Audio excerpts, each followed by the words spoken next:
Hi folks, welcome to the Prepared Homestead. This is Travis. Thank you all for stopping by to watch. Well, the Ozark weather report is pretty good today. Temperatures are about 10 degrees cooler than they have been the last few days. The weatherman got it right, said that it was supposed to start cooling off a little bit today. And hey, we're thankful for that because it's been pretty sticky the last few days. So yeah, if you haven't been paying attention today, things have gone south pretty seriously in regards to what's going on in the Middle East between Israel, Iran, Syria, Iraq, Lebanon, Yemen. I mean, just the whole kit and caboodle over there. It looks, now for those of you that's paid attention over the last many years, really, it's not just recent things, it's many years of what happens in the Middle East between these warring countries, Israel and many of the Muslim world, is a lot of times it's a lot of talk and only a little bit of show. So we're still waiting to see if that's what happens this time. Is it just going to be a real quick, slap in the face and then that's it? Or will this spiral out of control into a big regional or even world war? Because that's exactly what it looks like on the surface. When you look at what's being done and what's being said, it does appear that way. Israel today, it's being reported that they've started making preemptive strikes into Syria and Lebanon. They've been striking targets that have munitions and airports where planes would fly out of. So it does appear, as I said this morning, that Israel could very possibly do some preemptive strikes.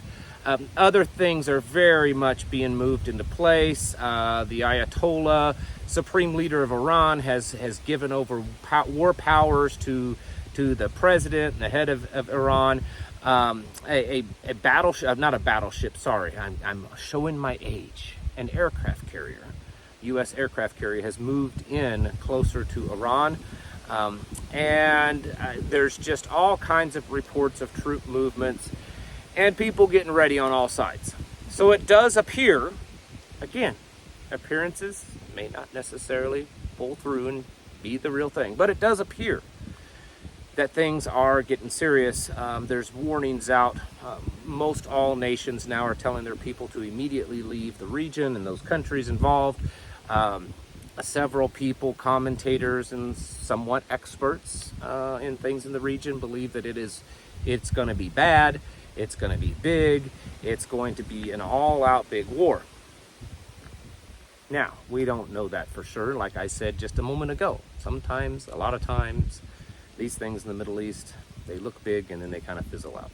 So we will see, but like I've said before, this has a lot of the markings of being very biblical. So it's definitely something to wait and see. Now, I talked about this over on the locals video today and some other stuff that I don't say here. But even though technically on the surface, if this thing pops off in the next few hours or the next few days, and it's a big deal, that doesn't immediately mean that we will feel the effects, the repercussions of that. But we could. And I think most of you understand how we could. Because it's possible, especially if the United States is involved, which they will, and they probably already are, it could cause terrorist cells to start to go active here in the United States. There's already warnings about that. There was a cyber attack I saw on the news on a blood bank. I don't know the details of how that worked out, but it's there. The stock market, all the markets, took a huge hit today. And a lot of people are saying, well, that's because of the unemployment numbers were higher than expected. I'm sure that was a factor, but I think it's probably also a factor that people are getting a little skittish because it looks like a very big Middle Eastern war directly involving Israel could happen, that Israel could get invaded by several other nations at once. And so the stock market lost hundreds of billions, possibly in the trillions of dollars today. Gold has gone down, the US dollar went down, Bitcoin, cryptocurrencies went down, the bond market fell down, the other markets too, and that's why I think it's more than just the job market numbers. The many stock markets in Europe also took a big hit. And the stock market in Japan has the lowest it's been, or took the lowest nosedive since 1987. And so it's pretty serious. Now, it could be a bounce back, or this could be the big deal, because a lot of people in the financial world are saying that a lot of this is because they realize that the recession, that recession that I've told you about, we've already been feeling on the main street of America for a long time, but that recession is actually here, that it's here, and they've realized it, and now they're reacting to it. This is the stuff that we've been talking about. I've been talking about, others, you, about leading up to the election. It's going to start getting crazy. And here we are, less than 100 days out, and it's getting crazy. The stuff going on in the campaign it's ridiculous, but in a lot of ways, at least in the last few days, not a lot of people have been paying attention to it, because the campaign is just, it's a dog and pony show. They're not even addressing this, what's going on around the world. It's this tit for tat, back and forth, trying to show up who's raised the most money, or who has the most celebrities, or, and that's one side. I know you're going to, that Donald Trump doesn't do that. Just calm yourself down, okay? The point is that's just a big old dog and pony show, because whoever is going to win come November has already been chosen. It's already been figured out. And at this point, I think it's just to cause as much distractions as possible, to get things as bad as they can be, so that either they can do this little shifty-roo and someone different gets elected than what you think, or they can just say, well, we don't need an election anyways this time. We'll just skip this one.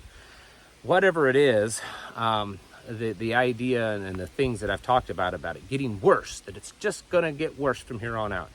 It's happening, folks. We have to be ready for this. I know I say it every day. I know that you're tired of me saying it. Guess what? I'm tired of saying it. But it has to be said. I have to say it to myself all the time. I know that probably some of you think, oh, that Travis, he's a YouTube guy on prepping. He's probably the best prepper ever. He's probably an expert. And I'll tell you this, I am not. I am not.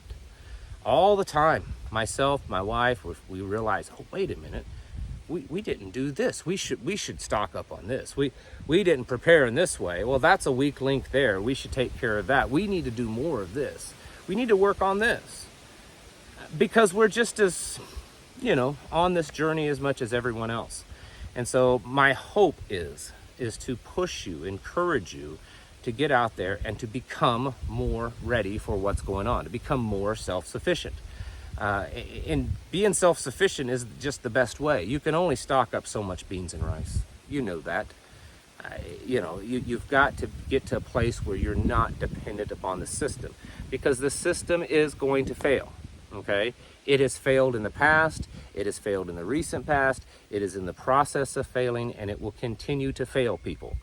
And so we need to be in a place where when that system hits rock bottom, or when it goes under really bad, it doesn't drag us with it. And that's really the big point of being self-sufficient. That's the point of having a decent relationship with the people around you, a community, a mag, a tribe, or just your neighbors. Either way, we have to be doing these things, because it's coming, folks. I mean, it's not coming, it's already here. It is here. These events are happening in real time. You have a good chance of watching a big Middle Eastern war live as it happens this weekend. I will caution you this. When these things happen, I say this often, when something big like this, a big war, big invasion, some big event, especially for those first few hours, you have to be careful of the information that you take in. A lot of it's just false information. There has been over the last few days. There's a lot of people out there just trying to get more clicks and get some more money in of people liking what they produce, or they're just misinformed. So be cautious as you're watching this all unfold, because it just may not all be true. But the fact is you may get a front row seat also to see what really happens. And you need to be praying for the people in the Middle East, praying for people here in the United States, praying for us, praying for yourself, praying for others around you, because the times we're getting there. right? We're getting to those times that's spoken of in Scripture, those days of Noah, those birthing pangs time that the earth is groaning under the strain of the sin of this world. And that's what we're seeing happen.